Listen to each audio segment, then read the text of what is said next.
Hello everybody, Kathy Caprino here. Welcome to my Brave Up Tuesday Facebook Live. So happy to see you. Let's check that everything's okay. You can see me. Awesome. Happy New Year. I took a few weeks off from this and missed y'all. And I hope you've had a wonderful holiday season, awesome new year, awesome start to the new year. 2017 is going to be different. I can feel it already. There's so much power and energy and juice.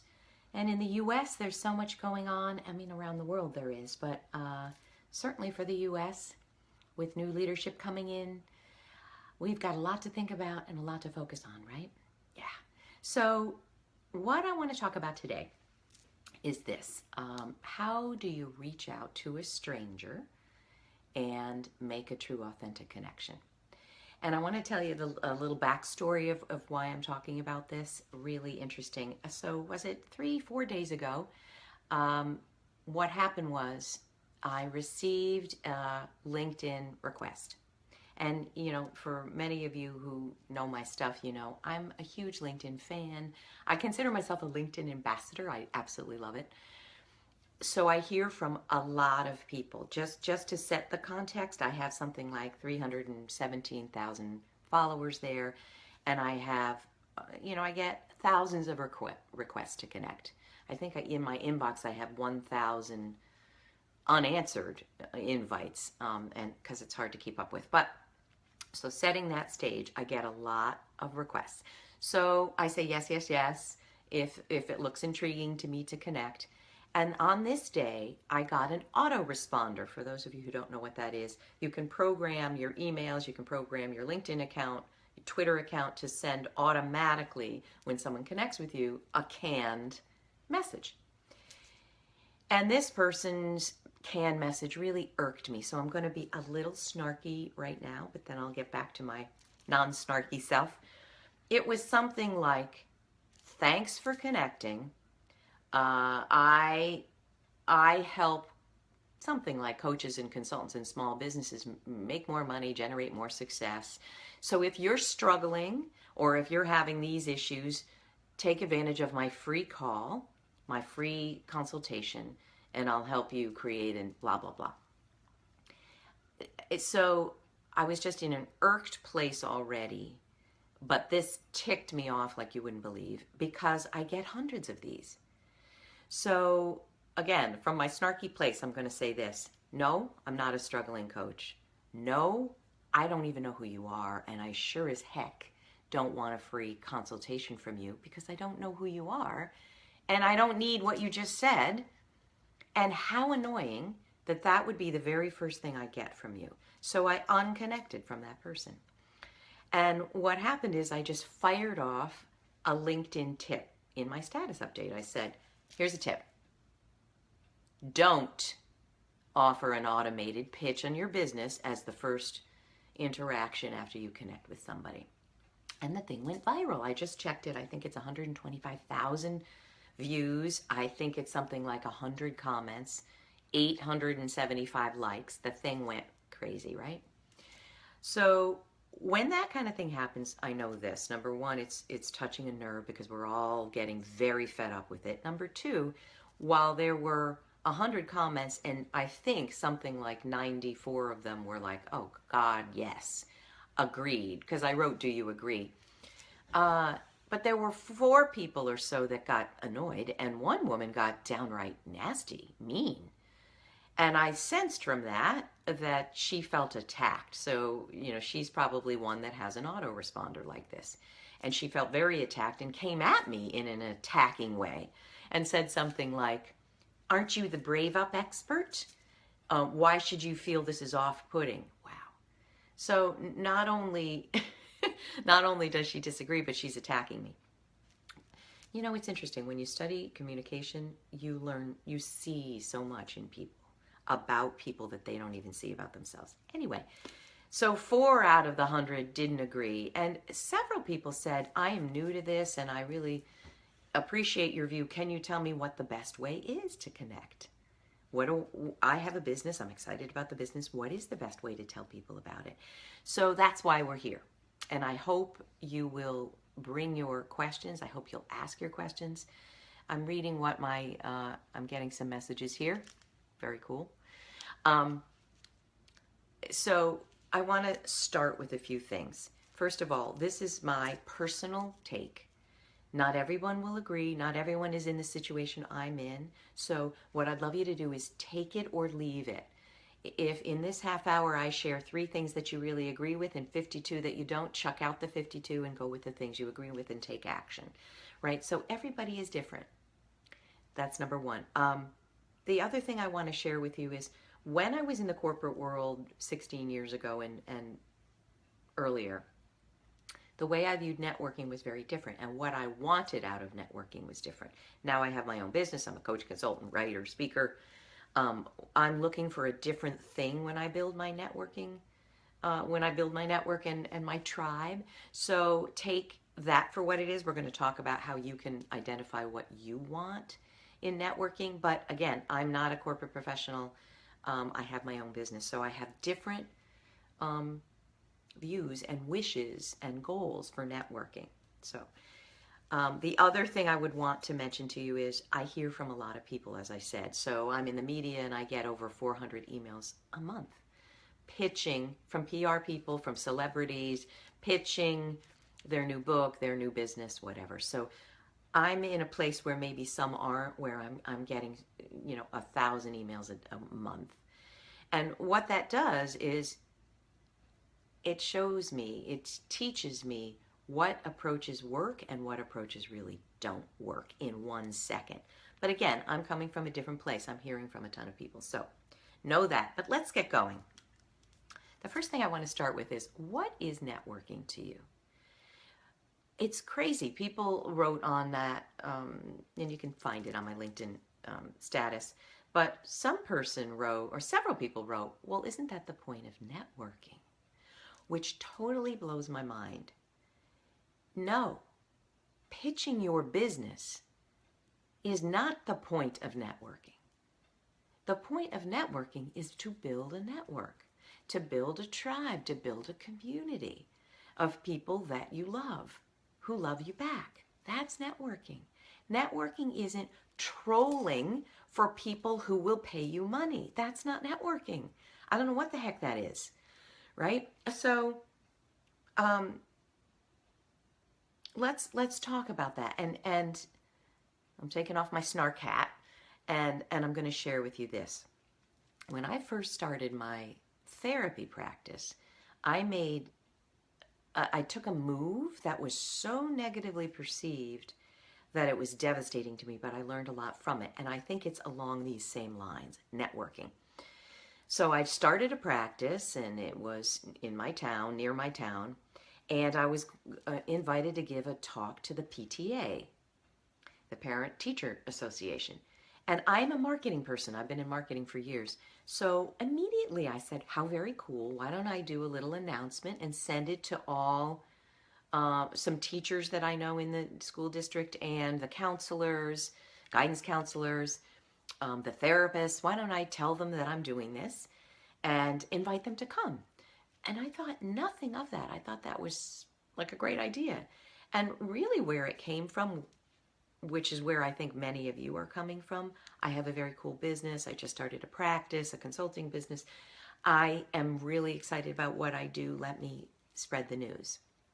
So it wasn't about how can I make money. It was, let me get to know these guidance counselors and therapists and teachers, and let's build a network. But the head of the PTA wrote me and slammed me down so hard and so fast. How dare you, she said, reach out to your community like this. You know, it almost sounds like she interpreted it that I was saying that the principal was sanctioning this. She took it to the weirdest dimension. And I remember I was about to meet a suicidal client in my therapy practice, and she's on the phone ripping me. And I said, okay, you can stop. I got mad. I said, you can stop yelling at me. I'm not coming to do your PTA meeting. And the fact that you would project onto me all of this craziness is really an indication that I don't want to do this program. Done. And I really don't appreciate you yelling at me. We're done. And she apologized and backtracked. No, no, no. Wait a minute. Please don't pull out. But I thought about that for months. What could have happened that this person would perceive it as hawking my wares? So I learned a few things. I think she was a little twisted, frankly, but here's the reality. Here's what I have to own. Yes, being incredibly excited about your business is wonderful, but you do have to understand the context. Not everybody wants your business. Not everybody wants to know what you do.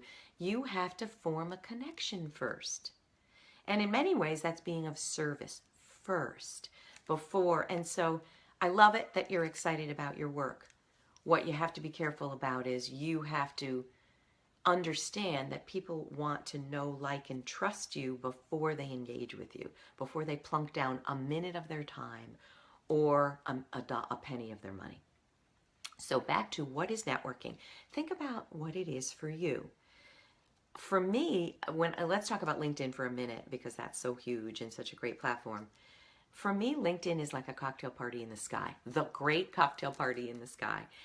It's a place where you are meeting people from all around the world, from all walks of life, from every religion and race and creed and business and socioeconomic standpoint. It's everyone. And it's a way to learn about people, understand people, make a heartfelt spiritual connection. It's not hawking our wares, right? So for me, that's what networking is. What is it for you? So if you subscribe to the idea it's like the big cocktail party in the sky, then what's really helpful is how am I going to engage in a way that's similar to going to an in-person cocktail party with 1,000 people from around the world, many of whom don't know anything about what you do for a living and many of whom may not care. Right? So think about it literally. Make a metaphor for it. To me, it's the cocktail party in the sky. So I'm going to behave the way I socially behave when I get together at a cocktail party with strangers. All right. The second thing is, what do you want out of networking? So I would ask you this.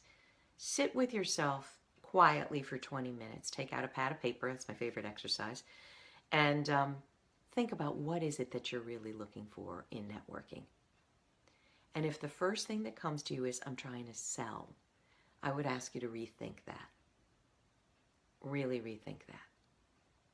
Because the world's a big, beautiful place. You have a big, beautiful role in it. But if all you're doing is coming at people so that they'll spend money with you, it's a mistake. It's the wrong approach. If you ask me, you're going to put people off. You're not going to attract people you really want to serve. And there's a desperation about it. What that really says is your business is struggling. If that's all you care about, how do I make more money? How do I make more money? How do I sell my programs? You are really missing the boat. And you know what? For any coaches or consultants out there, I don't know if you're like me. I'm so fed up with all the emails and all the hawking of the online marketers.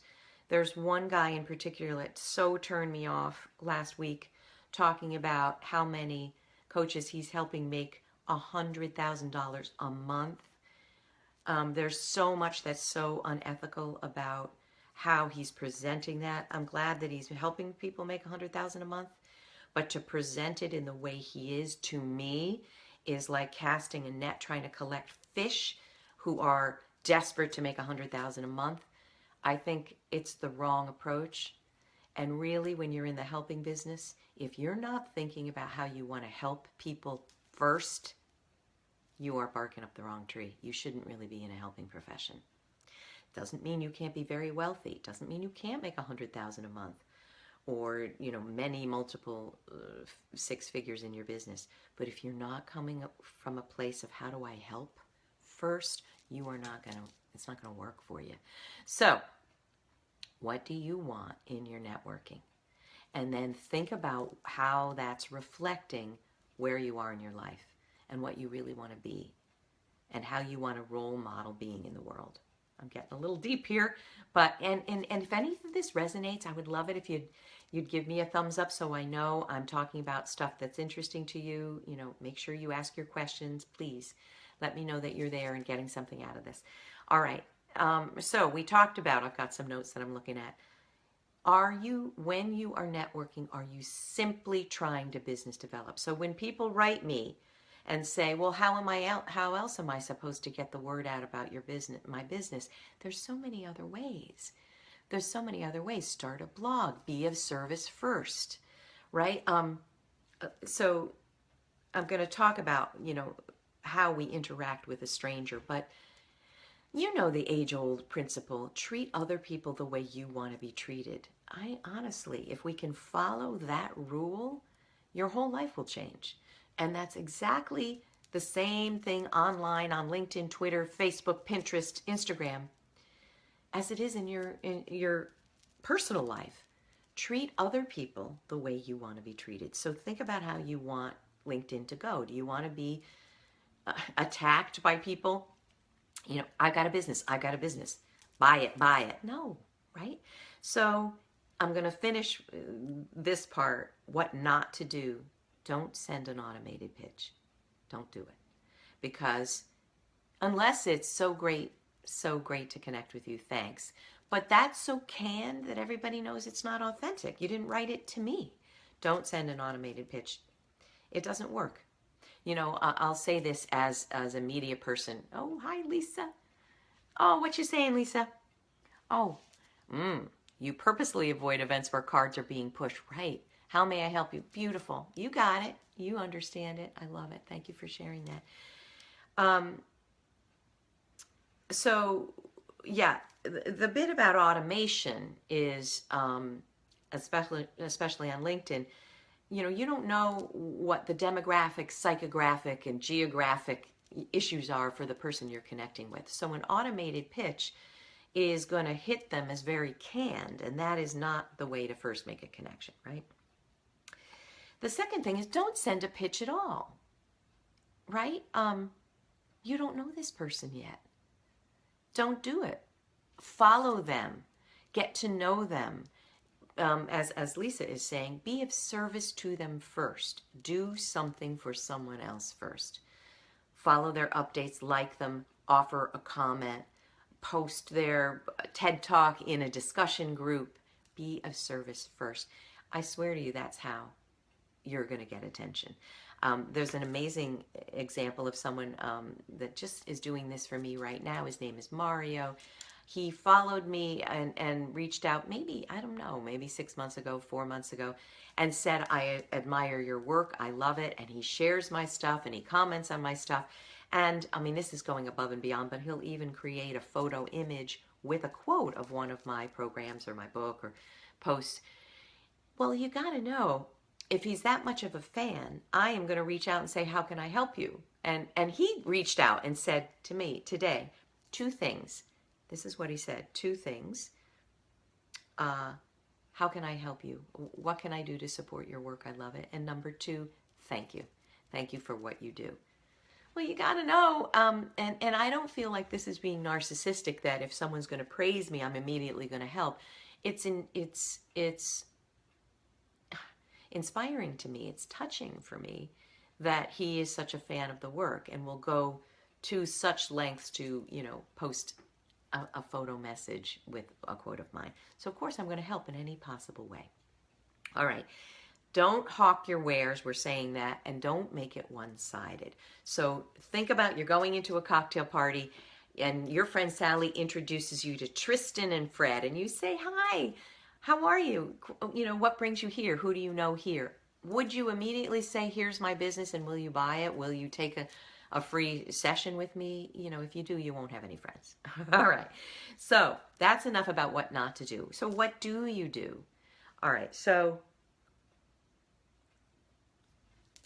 I think that one great way is, if someone is trying to reach out and connect, what I'd love to hear is, why do you want to connect? Right? Why'd you choose me? Of all the millions of people on LinkedIn, or, they found me somewhere else, or they write me an email. Why is it that you want to connect? What is it that you see in my work, or what message was enlivening to you? Give me an idea of why it would be a great idea to connect. And then you can share, this is a little bit of what I do and why your work resonates. Okay? So share with someone why. What, and if you can, give them an indication of who you are and why their work connects, right? Um, Again, I mentioned be of help. There are so many ways to help people. So many ways. And, I remember years ago, a lot of people reach out for free help from me because of the work I'm in. And sometimes I would get a little beleaguered. It's exhausting, right? Because I run a business and I can't do a ton of stuff for free. Although my answer to that is, and this might be of help to you, I have a ton of free materials, right? Videos, articles, resources, assessments. But here's the thing. There's a million ways you can help people without spending an hour of your time. You can introduce them to someone who is wonderful. An introduction can change a person's life. So find ways to be of help to people that aren't going to, a lot of people say to me, this is my business. I can't do this for free. Well, you can help people just by a word, just by an introduction, just by an uplifting comment, right? Just by a random act of kindness. There's so many ways to help people. I would come from that place. Help the people you want to connect with. Think about who might be a great introduction you could make for them that would open a door. Or, if you hear about an opportunity that's perfect for someone who is a stranger to you, say, hey, listen, I see that you're in this space. I just learned of an opportunity and I really admire your work. Maybe you'd like to know about it. There are so many ways to help someone, okay? I'm going to leave you with this idea. I've spent a lot of time in the working world and also spent time in the healing world. And I think that what we all are longing for most is a heartfelt spiritual connection. I think even when we're selling widgets or, writing a blog or doing Facebook Live or trying to reach people or writing a book or doing a talk or whatever it is, every day in your business, in your work, what we really want is to have a heart connection with someone, to feel kindness, to feel validated, to feel recognized and appreciated for who we are. We are so desperate for this. I mean, look at what's going on in the political arena. And I just have to say this without giving names. We just saw in the news a very well-respected actress mentioning in her speech something she didn't like about our new leadership. And what happens is that new leader tears her down. Wow. This is not what we want in the world. This is not what we're looking for. That's not leadership. If someone doesn't agree with you, you don't rip them. You don't rip them down. They're coming from a place where they have a certain set of beliefs. This is my little soapbox, and I'll get off of it in a minute. If someone doesn't agree with you, and listen, I get this all the time in any post that I write. Most people say favorable things, but some people really tear me down. Take a breath, right? We don't want to tear people down when they don't agree with us. They don't agree with us. But the point is, what we're looking for is a heartfelt connection. And you don't do that when you are constantly haranguing people and reaching out, trying to sell. Or even, let me use this example. I will have people, send me their resume and say, I need a job, and this is my resume. Can you help? My gosh, I don't know you. Let me get to know you first, right? Don't hit me up for free help when I don't even know who you are. So connect with people, connect from your spirit and your heart, and be of service first. And I promise you that will pave the way and open doors for so many amazing ways that help will come back to you 100-fold. All right, so I would love to hear your questions. Lisa, what you got here? Thank you for sharing that. I appreciate it. Lisa's saying that, let's help other people first. Let's come from the place of not coming at people with your hand out, but being of service. And, you know, that's the other thing. You are able to be of service in so many more ways than you can imagine. A lot of people say, well, what do I have to offer? You're gifted. You're talented. You're amazing. You're brilliant. You have a light to shine. Shine it. You know, don't say I have nothing to offer. You absolutely do. So who's got some questions? Anybody want to ask anything at all? No? Well, I'm so grateful that you're here with me. I hope this is helpful. If you don't agree, let me hear that too. Do it in a kind way. Always, always, always be respectful. Be kind. You know, somebody asked me, what's my word for this year? And it's healing. That's my word. I want to help bring healing to people. And I want us to remember that even if we are really different, we believe different things, we come from different places, we can still be respectful and caring and compassionate and kind. And if we do that, I think the world changes overnight. All right, Lisa has a question. How do we teach those pushy card people how we want to be approached? Love it. So I love this. So someone asked, and thank you, Lisa, for this question. Someone, a wonderful friend of mine, wrote, because I said in one of these responses on LinkedIn, do you have the guts to tell people that you don't like how they're doing it? And my friend wrote, is that really going to help? I don't even think we should waste our time teaching. Well, I don't really agree with that, because a lot of people actually don't know these things. One woman wrote, in fact, when all this was happening, I got another pitch, and I wrote, oh my God, I got another pitch. So I said, I've got to put my money where my mouth is, or I have to walk the talk as well. And I wrote her, listen, I don't mean to be rude. I don't mean to be hurtful, but I just wrote something about pitches like these. They're really off-putting, and let me explain why. Blah, blah, blah, blah, blah. And I said, thank you. You know, I really wish you all the best. And she wrote back, that wasn't rude at all. I'm new to this platform, and that was very helpful. So, Lisa, what I would suggest is that we all brave up. If you don't know what that means, watch my TED Talk. It's time to brave up. Part of this is boundaries. Part of this is I need to assert who I am and what I need to be happy and how I need other people to treat me. I think it's boundaries. So what you could do, and again, in my Brave Up talk, I say we can say anything when there's love and respect and empathy in our hearts. So when that person's pushing their card at you, and if it's a networking event, a lot of people think that's what you do. They don't really know. They don't know this stuff.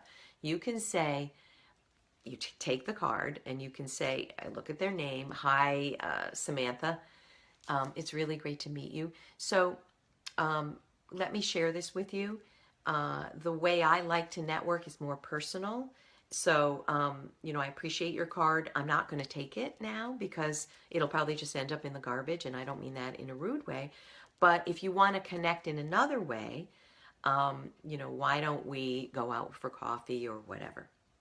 So what you want to do is not teach from a snarky, mean position of, God, I hate this, and therefore I hate you for doing it. You want to be kind, but you want to set a boundary, and you want to be clear. You know, frankly, at events like this, when everyone's pushing their cards on me, that's kind of not the way I like to network, but I like to do it like this, blip, and then invite them to do it the way you would like to do it. I think we need to brave up, and particularly women, because I think women are trained socially and culturally not to be brave, not to be forceful, and I don't even love the word forceful. I love, because that implies I'm taking you against your will. I love the word assertive, authoritative, compelling, engaging, inspiring. But to do that, we have to be inspiring. We have to be brave. I hope that's helpful, Lisa. Let me know. Let me know how that goes. Awesome. I love these questions. And Erin, new to the LinkedIn world. Thank you. Oh, cool. So glad. So glad. So Erin, you're going to see a lot of evidence to the contrary of what I'm talking about. A lot of people networking in a way that puts you off. So here's one final tip. Look at how, oh, I didn't mention this and I wanted to. Look at how you love to communicate. So let me give you an example. I'm a boomer woman. I'm 56. I was raised, and I'm a writer. So when I reach out to someone, it's, Hi, Eva, or Aaron, or Lisa. Really great to connect with you. You know, how's your day going? And then I will write, and then I'll always have a salutation or a conclusion, you know, have a great day or whatever. That's just me. That's how I was raised. That's how I'm comfortable. But my kids, 19 and 22, they write like they text. There's no hello, how's the day going? It's jumping right into the content. And so I can find that a little off-putting when I get that in an email. So watch what your communication preferences are and be aware of them. And also be aware that if people communicate in a way that you don't like, it's not necessarily that they're trying to be rude. It's how they're trained. It's how they're, how they learned. So it's the same thing with LinkedIn. A lot of LinkedIn marketing people, thank you for that, are teaching people to have these autoresponders. So you pay someone to help you on LinkedIn, a LinkedIn expert, and they're crafting your autoresponder, which is gross to some people. So remember, share with people that that's not the way you like it, but be kind and be respectful and understand your communication preferences and make it clear. Make it clear. It's time to set our boundaries, time to speak up in a loving way about what we need. And I promise you, all of your networking will change because you'll build a tribe. A tribe, that's what I mean, like a family of people that resonate with what you say, that operate in kind, compassionate ways. It's a beautiful thing. Thank you. Thank you for joining me. I hope this was helpful. Share it. I will post it on LinkedIn, this link. Share it with anybody you think who's new to LinkedIn, new to online marketing or online connection, who wants some help. How do I build a network of people that support me in ways that feel good? I hope you'll share it, and I hope you'll ask any questions down below. Please do. Let's keep the dialogue going, and I hope you'll join me next week, next Tuesday at noon, Eastern Time. Thanks, everybody. See you soon.